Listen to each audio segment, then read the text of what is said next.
Our first guest is a treasure in the Melbourne arts community, and she's taking on Adelaide Fringe Festival with her Petra Sexuality and boobs. Welcome, Petra Elliot. Hi, Dylan. How are you? I am marvellous. Thank you so much for sitting with me. Oh, I'm so pleased to be here. It's wonderful. Now, what I think is really cool is that you have the most crazy schedule right now, like constantly. You were telling me off air that, you keep saying yes to things. Yeah. What's your schedule right now? It's pretty crazy. So I'm producing for Adelaide Fringe. I have a new Splendid Chaps show coming up on February 12th. I'm also working on some things for Pop-Up Playground, my improvised puppet comedy show for Comedy Festival, which we're also doing at Adelaide Fringe. There's rehearsals for that. So it's all a little bit intense right now. It's wonderful. Totally. Well, because we were talking about it off air, saying that, while you're in the producer mode, because you don't reap the immediate benefits, you just keep saying yes. Yes. Oh, I'm not busy that. No, it's fine. I don't have anything on stage for at least 3 months. It's fine. Totally. So do you just wait? How do you know when your cup is full? I don't think I've reached that point yet, or at least I've certainly not admitted to it. So I think I definitely feel most valuable when I'm busy doing lots of very different things. So I'm probably never going to say no to something. That's awesome, because we like it when we have content here. So, and we like what you do as well. Oh, but cool. I'm really curious because you do you've got so many interests, and you've done so many things across cabaret, DJ sets, podcasts, acting. When it comes to putting on a show, how do you go from forming the idea and then coming up to the arrangement and then rehearsing it? How do you order those? Like, where does it go from being a concept idea to the actual fully fleshed production? It's interesting. So Petra Sexual started, it wasn't my first show choice. I had another show that I was going to work on, and then I mentioned Petra Sexual to someone, and they said, oh, no, that idea is great. Do that instead. So then I came up with the songs and the general themes, and then I tend to work out the songs and the way I want to perform them, and then get the narrative. That I find that the songs bring the narrative to me and the message that I'm trying to say overall. So, but there's a lot of different cabaret ideas that I have that typically start from either a pun or a theme or a style that I want to do. So for anyone who isn't familiar with Petra Sexual, can you just give us a bit of a rundown of what that encompasses? Sure. Yeah, let's do it. It's basically my journey of discovering my own brand of sexuality, what that means in all its different facets, but more importantly, the journey of introducing other people's brands of sexuality to me. So basically just going, everyone's got their own little different thing, and that's totally fine as long as no one's harming each other and we're all having a good time and it's consensual. Then let's just, embrace everything. Totally, and let's get up on stage and talk about it. What's the response been like?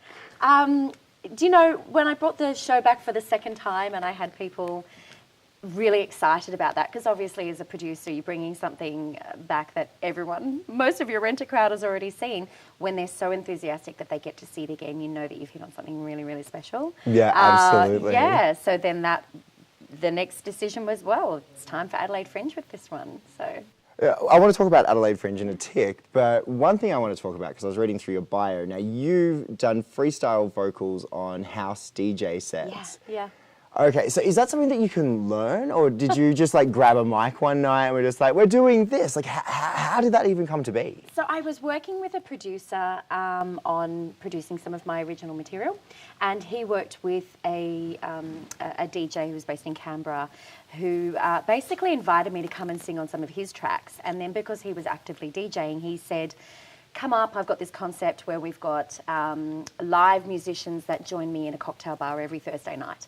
And so one week it would be a percussionist, another week it would be a trumpet player, and then another week it would be myself or another vocalist. And so we got to learn certain songs, worked with certain vocals, but a lot of the time I was improvising vocals to whatever song that he put on. And it would be either, oh, that song kind of vaguely sounds like Just Be Good to Me, or Teardrops by Womack and Womack, so I'll sing that, or oh, that kind of fits one of my original songs. So we got to the stage where we did these kind of the biggest club in town, I was wandering the club with a microphone and singing for, into this massive club. The club itself was an old cinema, so the massive screen. I felt like such a diva. It was great.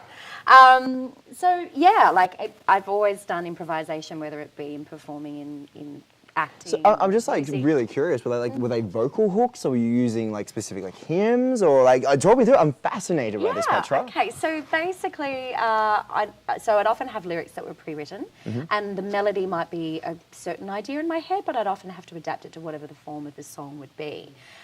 So particularly with house music, it's very, you've got your 4 to the floor, it's repetitive. You do kind of need to understand where the build-up is, and you need to work with that vocally.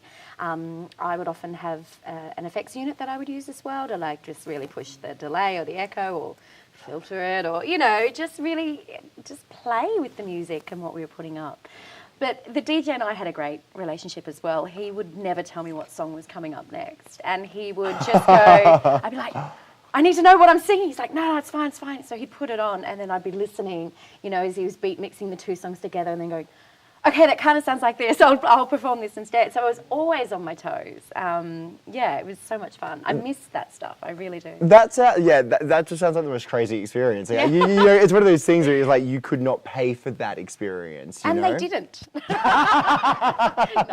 It was a modest income, but it's Canberra and arts. So you know what that is like. I do know, and my crew are all nodding and giving me the glare right now. I love you guys.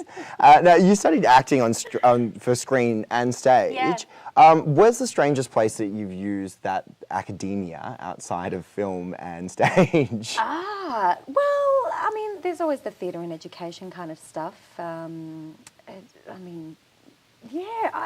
I've done some really bizarre projects, I must admit, like everything from a giant storybook that was telling the tale of Tiddalik the frog who drank all the water. It was kids' theatre, and it was with this book we'd move it all around the locations we'd be performing, and the book would literally open. It was taller than me, and you tell this story to these kids who were just fascinated. So the acting degree has definitely come into not just performing on stage and in screen, but in presentation type stuff. So the live podcast, we started out as just being sort of a co-host announcer kind of role, but the more I worked with the boys and the more I started becoming familiar with Doctor Who, I would be chiming in with one-liners, and by the end of the season you couldn't shut me up. So yeah, it's Now, you are going to be at Adelaide Fringe Festival this year. What exactly are you going to be giving the Adelaide Fringe Festers a taste with your Petra Sexuality? Well, so we start out with the Mighty Little Puppet Show, which is the improvised kind of theatre sports with puppets